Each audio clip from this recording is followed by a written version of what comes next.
Magandang araw po mga ka-recap and welcome back po sa ating channel. Ngayon naman po ay ating ipagpatuloy ang kwento ni Vlad ng Sora. Patuloy pa rin ang pakikipaglaban ni Vlad sa Valhalla. Pero kahit ginagawa na niya ang lahat ay tila ramdam na niya ang pagod at fatigue sa katawan. Kahit anong gawing atake niya ay tila wala itong epekto sa Valhalla. Gumanti ang Valhalla sa kanya at ramdaman niya kaagad ang lakas nito. Sa isip ni Vlad ay hindi siya mananalo kapag nagpatuloy pa ito. Kung sana daw ay kaya niya rin maunawan ng malalim ang kanyang mundo gaya ni Rhaegar. Biglang lumiwanag ang mata ni Vlad. Ang mundo ni Vlad na nangangailangan ng isang bagay para mapunan nito, at ang mundo na nakaugnay sa mundo ni Vlad, ay walang iba kung hindi ang mundo ng boses. Sa kawalan na kung saan ang mundo nila ay magkarugtong, ang ako ay magiging tayo. Pinapahintulutan daw ito ng boses. At tila nakaramdam na si Vlad ng bagong kapangyarihan at nagbago din ang liwanag sa mga mata nito. Kinagulat ito ng Valhalla. Sinabi ng boses kay Vlad na gamitin ito ang kanyang mundo. Nagbago ang aura ni Vlad at naging kidlat ito. Galit na galit si Vlad dahil sinabi ng Valhalla sa kanya na iwan na ang mga bata at umalis na. Napakabilis na inatake ni Vlad ang kalaban at niyanig ang paligid ng lakas ng kidlat. Mula sa lakit ay tumama din sa kinakatayuan nila ang napakalakas na kidlat. Unti-unting hamupa ang mga alikabok bunga ng kanilang labanan at nababalot pa rin ng kidlat ang espada ni Vlad. Pero nadismaya siya nang makitang maliit na sugat lang ang nadulat niya sa kalaban. Napakaliit ng mundo niya kumpara sa mundo ng boses kaya hindi ito kasya at hindi niya mailabas ang tunay na lakas. Mayroon na lang 2 o 3 beses si Vlad para magawa ulit ang ataking yun. Biglang nagsalit ang boses. Sinabi niya kay Vlad na hindi niya seneryoso ang kanilang laban dahil akala niya ay pareho lang sila ng estilo ng pakikipaglaban. Unti-unting nagbago ang anyo ng kalaban ni Vlad. Hindi rin niya maintindihan kung ano ang nasa harap niya. Nabalot ng armor ang Valhalla at may itim na espada ito. At walang ano-ano'y napakabilis na nawala nito sa kanyang harapan. Sumigaw ang boses kay Vlad na umiwas. Biglang nasa likuran na niya nag-Valhalla at akmang tatagayin si Vlad. Nasangga nga ito ni Vlad pero tumilapon siya papalayo. Sobrang layo ng inabot niya dahil sa lakas ng impact. Sa isip naman ng Valhalla ay sa ganoong kaliit na oras ay nagawa niyang pigain ang aura niya at ibaling ang atake. May potensyal daw ang batang ito. Kaya isa lang ang sinasabi ng kanyang isip na yon. Kailangan niyang tapusin na ang batang ito. Sana daw ay hindi pinasubra ni Vlad ang kanyang pangingialam. Akmang sasaksakin na niya si Vlad nang biglang lumakas muli ang kidlat sa paligid nito at hinawakan ang espada ng Valhalla na tila wala lang ito sa kanya. Biglang nagsalita ang boses at tinanong ang Valhalla kung hindi daw ba niya narinig ang sinabi ng batang ito kanina. Pakawalan at huwag idamay ang mga bata. Sinapian na pala ng boses ang walang malay na katawan ni Vlad. Isang napakalakas na kidlat muli ang tumama sa Valhalla mula sa kalangitan. Para sa boses, hindi niya kilala ang kanyang sarili. Ang tanging alam niya lang ay may dapat siyang gawin. Ang mga alaala ng kanyang buhay tila matagal nang nakalimutan at ang tanging tungkulin na dapat niyang sundin ay nakaukit ng malalim sa kanyang kaluluwa. At ang tanging dahilan kung bakit siya nandirito, ay ang tungkuling ito. Napapalibutan ng orang kidlat ang buong katawan ni Vlad na sa kasalukuyan ay ginagamit ng boses. Tinanong ng boses ang Valhalla kung bakit hindi magawang hayaan ng mga nakakatanda ang mga bata. Bakas na rin ang pinsala sa katawan ang Valhalla. Dahan-daang lumalapit si Vlad sa Valhalla at nang walang ano-ano'y nawala ito sa kanyang harapan at naiwan lamang ang bakas ng kidlat. Nasa likod na pala siya ng Valhalla. Gulat na gulat ito. Hindi siya makapaniwala na mas mabilis pa si Vlad kaysa kanina. Napa-atras siya pero hindi pa rin siya tinantana ni ng boses. Hinawakan ni ng boses ang Valhalla sa ulo at hinampas ito sa lupa. Sinabi ng boses sa kanya na ang lakas ng loob nitong gumawa ng kaguluhan gayong walang kwenta naman pala ang kakayahan nito. Tinanong ng Valhalla ang boses kung sino daw siya. Pero sagot ng boses ay wala daw siyang sasabihin sa isang basura na katulad niya na gumagamit ng dugo ng mga bata para mabuhay. Kaya nararapat lang na siya ay mamatay. Kumidlat ulit ng napakalakas sa kinakatayuan ni Vlad at ng Valhalla. Tila nagawa pang makatakas ng Valhalla pero ramdam na niya ang pinsala sa katawan niya.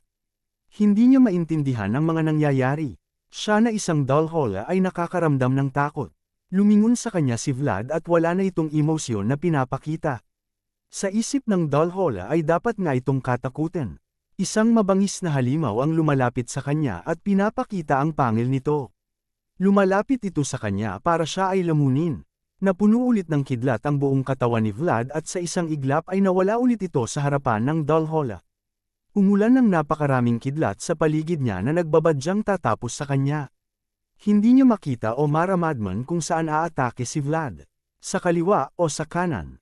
Pero biglang nagsalita ang boses sa kanyang likod at sinabi na masyado daw itong sinasabi kanina, kaya siya siguro mabagal. Lumingon ang Dalhola at nagpakawala ng napakalakas na atake. Pero wala doon, nasa likod niya ulit si Vlad. Galit na galit ang Dalhola at nagpakawala ng napakaraming atake at nagbabasakali na matamaan niya si Vlad. Pero walang kwenta ang lahat ng ito. Sinabi ng boses sa kanya na ang lakas ng loob ng isang hamak na katulad niya na kutsain ang batang may potensyal na kanyang iniingatan. Para naman sa Dalhola, ang katawang taglay niya ay walang kamatayan at hindi nakakaramdam ng sakit. Pero ano itong nangyayari? Ano itong sakit na nararamdaman niya na tila umuubos sa kanyang kaluluwa? Sunod-sunod ang mga atakeng pinakawalan ng boses gamit ang katawan ni Vlad. Bagsak muli ang Dalhola sa lupa. Paanong mayroong isang nilalang na nandirito sa mundong ito katulad ng nasa harap niya? Sinaksak ni Vlad ng espada ang Dalhola sabay pakawala ng kidlat. Isa lang ang binigkas ng boses. Ibalik na niya daw ito. Ibalik na niya ngayon din. Sunod-sunod na sinaksak ng boses ang Dalhola habang hindi niya binabalik ang mga kaluluwa ng mga bata. Tila binuksan ng boses ang armor ng Dalhola gamit lamang ang kanyang mga kamay. Umalingaw ang sigaw ng Dalhola. Sa loob pala ng katawan niya nakatago ang mga kaluluwa ng mga bata at nakita ito ng boses. Hinawakan ng boses ang bilog na nanglalaman ng mga kaluluwa at nilabas niya ulit ang kanyang orang kidlat. Bumalik na daw sila sa kanilang katawan. Napasigaw ang Dalhola at wala siyang magawa sa kapangyarihang taglay ng boses. At walang ano-ano'y nabasag ang bola at napakabilis na kumalat ang mga puting liwanag sa buong bayan. Ito pala ang mga kaluluwa ng mga bata at isa-isang bumalik ang mga ito sa kanilang mga katawan na yakap-yakap ng kanilang mga magulang. Unti-unti rin na nawawalan ng lakas ang Dalhola habang kumakawala ang lahat ng mga kaluluwa sa loob ng kanyang katawan. Sinabi ng boses na tiyak niyang alam ang mga bagay na ito pero hindi niya lang ngayon maalala. Ang paraan kung paano patayin ang mga katulad ng uri niya. Sa isip ng Dalhola ay akala niya, kauri niya ang kaharap niya ngayon. Akala niya isa din siyang kaluluwa na nakatakas sa kamatayan kagaya niya. Sinabi ng boses na hindi nga niya maalala pero hindi ibig sabihin ay wala nang ibang paraan para gawin ito. Pinutol ng boses ang isang braso ng Dalhola at sobrang lakas ng sigaw nito dahil sa nakaramdam siya ng sakit. Sinabi ng boses na isa-isahin niyang puputilin ang braso at binti niya. Parang pareho lang din naman daw ito na pinatay siya. Sinunod ng boses ang isang binti niya. Hindi alam ng Dalhola kung ano ang kanyang gagawin. Sunod ulit ang kanyang natitirang binti. Gumagapang ito papalayo kay Vlad pero wala pa rin siyang magawa. Ngayon daw ay isang braso na lang ang natitira sa kanya. Biglang sumigaw ang Dalhola at tinawag ang isang pangalan. Lam Ashto. 2 beses niyang binanggit ito. Biglang nabalot ng itim na usok ang paligid ng Dalhola bago pa man siya naabot ng boses. Mukhang makakaligtas pa sa pagkakataong ito ang Dalhola. Sumigaw siya at sinabi na nandirito siya. Ang maitim na usok ay naging hugis mga kamay. Pero tila nag-iba nag-ekspresyon ng Dalhola. Tila nalito siya kung ano ang ginagawa ni Lam Ashto sa kanya. Biglang isa-isang dinakma ng mga kamay ang kanyang natitirang katawan. Tila unti-unting inuubos ng mga kamay ang life force ng Dalhola. Napansin ng boses na tinatanggal sa Dalhola ang kanyang pagka-immortal. Hindi daw ito maaari sigaw ng Dalhola. Sinigaw niya ulit ang pangalan ni Lam Ashto sa huling pagkakataon pero wala pa rin itong nagawa. At tuluyan na nga na nilamon ng mga kamay ang Dalhola hanggang sa mawala na ito ng buhay. Naging alikabok na lang ito at unti-unti rin na nawala ang itim na usok na tila galing sa taong si Lam Ashto. Sa isip ng boses, wala siyang maalala sa pangalang Lam Ashto pero may nararamdaman siyang kakaiba sa pangalan na ito. Anong klaseng nilalang daw ito? Biglang nakaramdam ang boses na ubos na ang oras niya sa katawan ni Vlad. Tila daw napasobra ang pag-amit niya dito. Pero kahit na ganito ay hindi may kakaila ang paglakas ni Vlad. Nakakatuwa dahil nakatagal daw ang katawan niya ng ganito kahaba.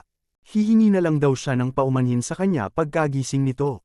Tuluyan na nga na bumagsak ang katawan ni Vlad.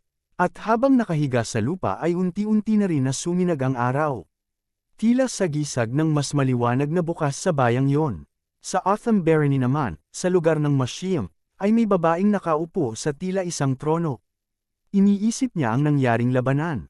Napansin niya na kahit ang kaluluwa ng taong nakaharap nila ang nagliliwanag, ang mga bakas ng pakikipaglaban niya ay walang awa. Gumagamit daw ito ng mahika na makikita lamang matagal na panahon na ang nakakaraan.